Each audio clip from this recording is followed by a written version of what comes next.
嗨，大家好，我是小叔，这里是一个专注聊养生的频道。如果您对养生感兴趣，可以订阅我们的频道，您一定会有不错的收获。如果你有什么疑惑或建议，欢迎在评论区留言，我们会在线等着你的来访交流。肺气凉润最怕郁火中烧，所以当下真的就是本年度最盛大的咳嗽季了。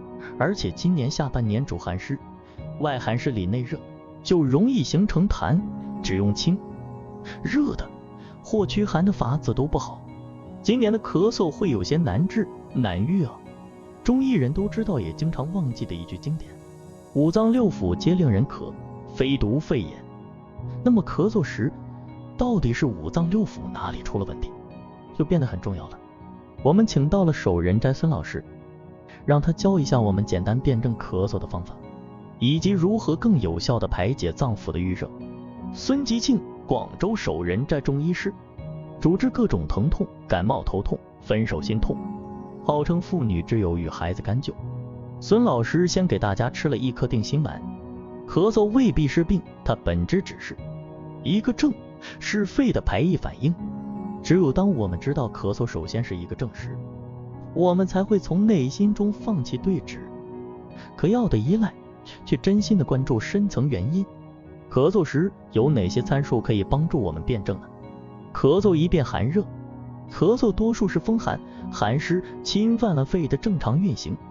在咳嗽、感冒初期变风寒、风热是最简单的，痰和舌象是最快最直接的判断依据。如果是外感风寒，我们自己第一时间的反应非常重要。刚刚发现有一丝迹象，马上采取措施，很快就可以给堵截回去。如果反应迟钝或者判断错误，那又会延误好几天。风寒咳嗽最典型的症状是痰清、打喷嚏、鼻涕清、轻微呛咳，感觉身体发冷。怕风寒，舌苔发白，外感风寒，及时散寒是关键。这时选择厨房里驱风散寒的食品都可以拿来用，如苏叶加陈皮煮水喝，花椒蒸梨或者葱白姜煮水熬粥，姜枣茶姜止可乐、电吹风、大椎穴、艾灸后背、艾叶水泡脚等。在这个阶段反应快，处理的及时，能很快痊愈。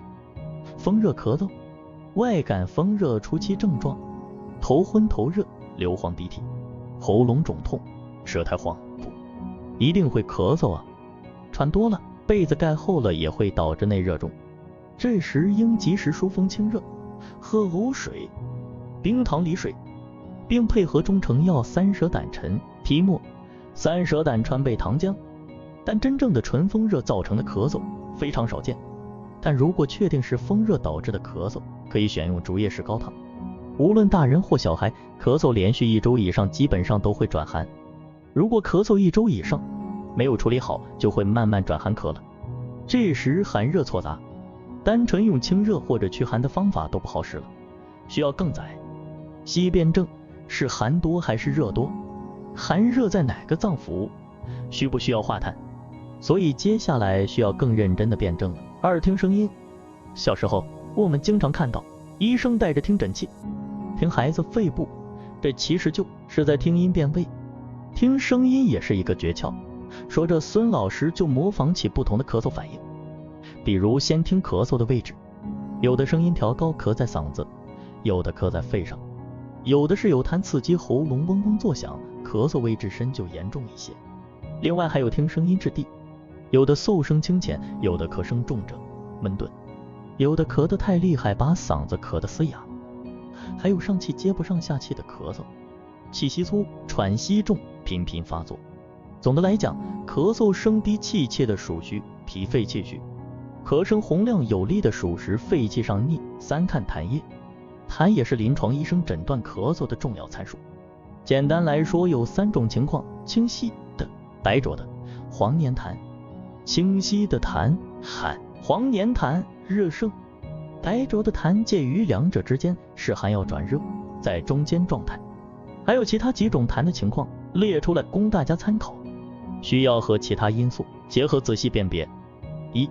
痰白清晰透明呈泡沫样，属虚寒。2. 痰少或干咳，多属燥热，阴虚。3. 痰中带血，为肺热或阴虚。4. 痰多，通常是湿痰、痰热、虚寒。5. 有腥臭味，为痰热。6.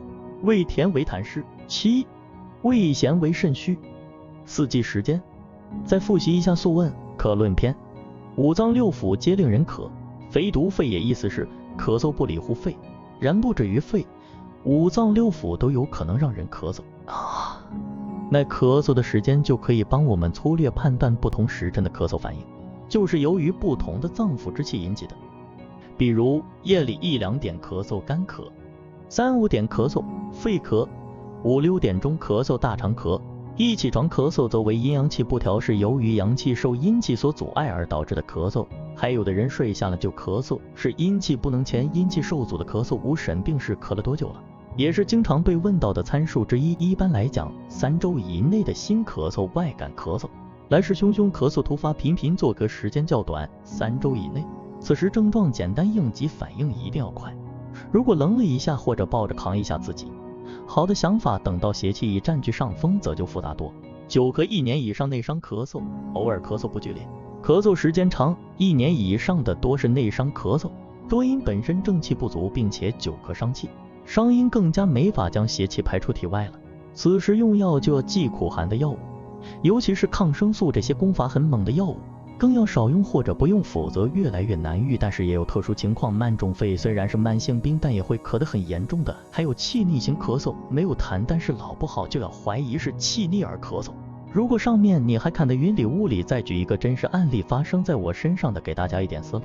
几年前吃了1碗带辣椒的鸭血粉丝汤，被呛到了，让我连续咳了3-4天，最后咳的晚上都睡不了觉，嗓子一直痒，忍不住就要咳，半分钟就要清一下喉咙，感觉像含了鸡毛一样，想要咳出来又吐不出来。我的情况很明确，辣椒刺激急性咳嗽，频发嗓子痒、干咳喉，懂肿痛。孙老师说咳嗽是一个自身的保护性反应，就好比我们炒菜被油烟呛到，游泳被水呛到了一样，咳一下就舒服了。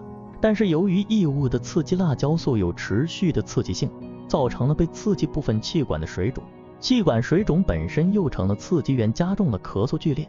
咳嗽的这个动作是我们想将异物肺内的外邪排出来，是为了修复受损但一直排不出来或者没有能力排出来，所以才有了久咳不愈。这个时候最适合我的是清肺化痰、逐瘀排脓，比如服用葶苈子大枣汤、千金味精汤，请在医生指导下购买。所以咳嗽必须要找到背后的根源。先回忆一下，咳嗽之前都吃过食吗？接触过什么？何时发起？何时严重？想清楚这些，简单的可以自己在家食疗解决，解决不了的，我们也能给医生提供有效的信息。再结合寒热、痰否、4时来养护咳嗽，就能痊愈的更利索。